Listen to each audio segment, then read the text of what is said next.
तो महाराष्ट्र में सियासी शोर चरम पर है। मध्यस्थी चुनाव को लेकर हर पार्टी एक दूसरे पर कीचड़ उछालने लगी है। हालांकि उद्धव ठाकरे खुद तो सीधे कुछ नहीं कहते, मगर उनका खेमा भी कई दिनों से शांत था। लेकिन संजय राउत के जेल से बाहर आते ही उद्धव ठाकरे को लगा कि उनकी ताकत भी 2 गुना हो गई है, क्योंकि उनकी पार्टी का टाइगर वापस आ गया है। मगर उद्धव ठाकरे को जोर का झटका धीरे से उस वक्त लगा जब मीडिया के जरिए उन्हें खबर मिली कि संजय राउत ने राज ठाकरे से सीक्रेट मुलाकात की है। दिल्ली से मुंबई लौटते ही संजय राउत सीधे राज ठाकरे के आवास पर गए और करीब 6 घंटे तक दोनों में बातचीत हुई।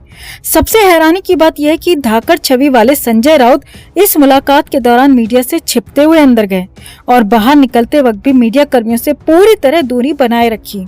अब इस मुलाकात की खबरें लीक होते ही उद्धव ठाकरे के खेमे में खलबली मची हुई है और माना जा रहा है कि इस मीटिंग के बाद उद्धव और संजय राउत के बीच बहुत कुछ बदल सकता है। तो आखिर राज ठाकरे से क्यों मिलने गए संजय राउत? सीक्रेट मीटिंग के मायने क्या हैं? क्या राज ठाकरे के साथ मिलकर संजय राउत कुछ अलग ही करने वाले हैं? तो आपको भी इस सीक्रेट मीटिंग से जुड़ी हर अपडेट बताते हैं। आप भी वीडियो को लाइक और शेयर कर अपना प्यार और सपोर्ट दिखाएं और कमेंट में से लेकर अपनी बात अपनी राय जरूर रखें। चैनल के साथ जुड़कर चैनल को सब्सक्राइब कर हमारी आवाज बने। तो बाला साहब ठाकरे के परिवार में राज ठाकरे और उद्धव ठाकरे में कभी नहीं बनी। उद्धव ठाकरे तो राजनीति में आना ही नहीं चाहते थे। वहीं राज ठाकरे मन ही मन खुद को बाला साहब ठाकरे का सबसे लायक उत्तराधिकारी मानते थे। मगर बाला साहब ठाकरे के निधन के बाद सब कुछ बदल गया। सत्ता की चाबी उद्धव के हाथ लग गई और राज ठाकरे की सालों की मेहनत पर पानी फिर गया। शिवसेना से अलग होकर राज ठाकरे को अलग पार्टी भी बनानी पड़ी और तब से ही दोनों में कभी भी नहीं पटी। दोनों एक दूसरे को फूटी आंख पसंद नहीं करते। दोनों को राजनीतिक भाषा में सियासी दुश्मन भी कहा जाता है। दोनों एक दूसरे का नाम तक लेना गवारा नहीं समझते। अब ऐसे में अगर उद्धव ठाकरे गुट का सबसे बड़ा लीडर राज ठाकरे से सीक्रेट मीटिंग करने चले जाए तो उसके मायने क्या होने चाहिए? जी हाँ, उद्धव वाली शिवसेना के संजय राउत ने राज ठाकरे से मुलाकात की है और वो भी बिल्कुल सीक्रेट तरीके से। सूत्रों की माने तो दिल्ली से लौटकर यानी कि मुंबई पहुंचते ही संजय राउत सबसे पहले राज ठाकरे के आवास पर पहुंचे, जहां तकरीबन 1.5 से पौने 2 घंटे तक दोनों के बीच बातचीत हुई। अब इस खबर के बाहर आते ही हंगामा मच गया, खलबली मच गई और सबसे हैरानी की बात यह है कि जेल से बाहर आए संजय राउत लगातार मीडिया से इंटरेक्ट कर रहे हैं, मगर राज ठाकरे के घर जाते और बाहर आते वक्त मीडिया से किसी भी तरह की बात नहीं की। संजय राउत ने मीडिया कर्मियों की तरफ देखा तक नहीं, बल्कि ऐसी कोशिश की गई कि किसी को इस मीटिंग की भनक भी न लग पाए। मुंबई सूत्रों की माने तो संजय राउत किसी काम के सिलसिले से दिल्ली गए थे और 15 नवंबर को दोपहर बाद वापस मुंबई लौट आए थे। अब मुंबई के एयरपोर्ट से संजय राउत सीधे राज ठाकरे के घर गए थे, जो कि मुंबई में शिवाजी पार्क के पास स्थित है। यहाँ आपको बता दें कि पिछले साल ही राज ठाकरे नए बंगले में शिफ्ट हुए हैं, जिसका नाम शिव तीर्थ है, जो कि उनके पुराने बंगले कृष्ण कुंज के बगल में ही है। अब मीडिया कर्मी अक्सर राज ठाकरे के बंगले के पास मौजूद रहते हैं। दरअसल मुंबई में ही नहीं बल्कि मीडिया कर्मी अधिकतर बड़े बड़े राजनेताओं के आवास पर मौजूद रहते हैं, ताकि उनसे रोज के मुद्दों पर राय शुमारी की जा सके, उनका वर्जन लिया जा सके। इसी तरह शिवाजी पार्क में राज ठाकरे के बंगले शिव तीर्थ के पास भी मीडिया कर्मी मौजूद थे और किसी को कानों कान तक खबर नहीं थी कि संजय राउत वहां पर आने वाले हैं। और सब ये देखकर हैरान रह गए कि शाम के करीब 3:30 बजे संजय राउत की गाड़ी राज ठाकरे के बंगले के बाहर आकर रुकी और राउत अकेले ही राज ठाकरे के बंगले के अंदर गए। सूत्रों की माने तो संजय राउत अपने ड्राइवर के साथ आए थे। आजकल अक्सर राउत के साथ उनके भाई सुनील राउत मौजूद रहते हैं। जब से संजय राउत जेल से बाहर आए, सुनील राउत साय की तरह साथ रहते हैं, मगर इस बार संजय राउत के साथ सुनील राउत नहीं थे। संजय राउत अकेले ही राज ठाकरे से मिलने के लिए उनके बंगले के अंदर गए।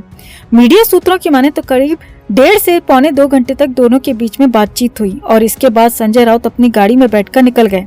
इस दौरान संजय राउत ने मीडिया कर्मियों को पूरी तरह नजरअंदाज कर दिया। अब राज ठाकरे और संजय राउत के बीच क्या बातें हुई, किस मुद्दे पर बातें हुई, ये तो नहीं पता चल पाया, मगर माना जा रहा है कि इस तरह राउत का अचानक राज ठाकरे से मिलने का मकसद कुछ तो अलग है। अब हो ये भी सकता है कि जेल से निकलने के बाद संजय राउत सबसे ही मिल रहे हैं। वो शरद पवार से भी मिले, फडणवीस से भी मिलने की बात कही और भी कई बड़े नेताओं से संजय राउत लगातार मिल रहे हैं। तो हो सकता है कि इसी कड़ी में राउत ने राज ठाकरे से भी शिष्टाचार मुलाकात की हो। अब अगर ऐसा है तो उद्धव ठाकरे को कतई भी घबराने की जरूरत नहीं है, मगर अगर ऐसा नहीं है और ये मीटिंग पर्पस के साथ हुई है तो फिर उद्धव ठाकरे के लिए मुश्किल हो सकती है। क्योंकि राज ठाकरे तो पहले ही संकेत दे चुके हैं कि वो एकनाथ शिंदे के साथ खड़े हैं। ऐसे में संजय राउत का राज ठाकरे से यूं अचानक सीक्रेट तरीके से मिलना उद्धव ठाकरे और उनकी शिवसेना के लिए खतरा साबित हो सकता है। तो आपको क्या लगता है, राज ठाकरे से क्यों मिलने गए होंगे संजय राउत? क्या इस मीटिंग के पीछे कोई खास वजह है या फिर ये मुलाकात एकदम सामान्य थी? कहीं राज ठाकरे और संजय राउत के बीच कुछ खिचड़ी तो नहीं पकड़ी? आप भी दोनों की मुलाकात को किस नजर से देखते हैं? कमेंट में अपनी बात, अपनी राय जरूर रखें और वीडियो को लाइक और शेयर कर अपना प्यार और सपोर्ट भी जरूर दिखाएं। तो महाराष्ट्र की राजनीति में संजय राउत की जमानत पर हुई रिहाई चर्चा का विषय बनी हुई है। लोग सवाल पूछ रहे हैं कि क्या शिवसेना के फायर ब्रांड नेता और आर्थर रोड जेल में 3 महीने का समय बिताने के बाद शांत पड़ चुके हैं, खामोश हो चुके हैं। पात्राचौल से संबंधित मामले में ईडी की जांच का सामना कर रहे राउत ने जेल से बाहर आने के बाद पिछले कुछ दिनों में अपनी आक्रामकता नहीं दिखाई। बीजेपी के शीर्ष नेतृत्व की कड़ी आलोचना से भी परहेज करते दिखे। इतना ही नहीं, उप मुख्यमंत्री देवेंद्र फडणवीस की तारीफ करते राउत ने सबको चौंका दिया। पीएम नरेंद्र मोदी और गृह मंत्री अमित शाह से मिलने की इच्छा जाहिर कर राउत ने सबको हैरान कर दिया। और सबसे बड़ी बात यह है कि राउत को जेल से बाहर आए लगभग 1 हफ्ता हो चुका है, मगर अभी तक राउत ने डेली मीडिया ब्रीफिंग की शुरुआत भी नहीं की है, जिसमें वो करीब करीब हर सुबह केंद्र और बीजेपी के खिलाफ आक्रामक रुख अपनाया करते थे। ऐसे में लोग सवाल पूछने लगे हैं कि क्या संजय राउत जेल जाने के बाद नरम पड़ गए हैं? तो हाँ, इस नरमी की वजह वही नोटिस है जो संजय राउत के घर पहुंच चुका है। तो महाराष्ट्र की राजनीति में पिछले 4-5 महीनों में जो हुआ वो सियासत का अलग ही अवतार था। सत्ता और पावर की जंग पूरे देश ने देखी। किसी ने सत्ता पाई तो किसी ने पावर खोई, मगर अब भी ये भूचाल थमने का नाम नहीं ले रहा। और इस भूचाल के बाद भी संजय राउत जेल में रहकर भी मीडिया की हेडलाइंस में रहे।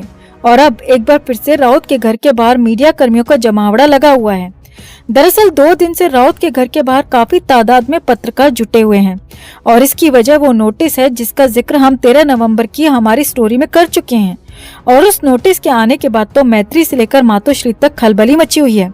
सूत्रों की माने तो 13 नवंबर को आए इस नोटिस के बाद संजय राउत के परिवार पर भी फिर से परेशानी आने की बात कही जा रही है।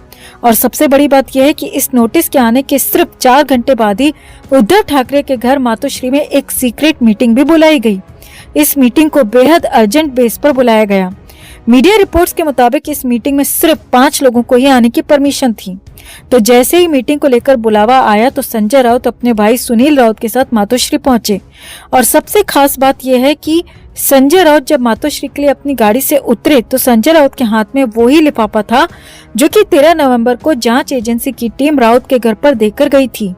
राउत उस लिफाफे को लेकर ही मीटिंग के अंदर गए थे। मतलब साफ है कि उसी नोटिस के बाद यूं अर्जेंट और सीक्रेट तरीके से बुलाई गई ये मीटिंग। खैर, आगे बढ़ते हैं। तो इस मीटिंग में संजय राउत, सुनील राउत के अलावा उद्धव ठाकरे और आदित्य ठाकरे भी मौजूद थे। और 5वां शख्स कौन था, इसका खुलासा अभी नहीं हुआ है, क्योंकि 5वां शख्स जो मीटिंग के लिए आया था उसे बेहद सीक्रेटली अंदर ले जाया गया। मीडिया कर्मी उस शख्स की फोटो लेना तो दूर की बात, उसका चेहरा तक नहीं देख पाए। सूत्रों की माने तो अब ये मीटिंग करीब 4 घंटे चली। जी हाँ, मीटिंग पूरे 4 घंटे चली और इसके बाद संजय राउत और सुनील राउत मातोश्री से बाहर निकले, मगर दोनों के चेहरों पर उदासी और निराशा के भाव देखे गए।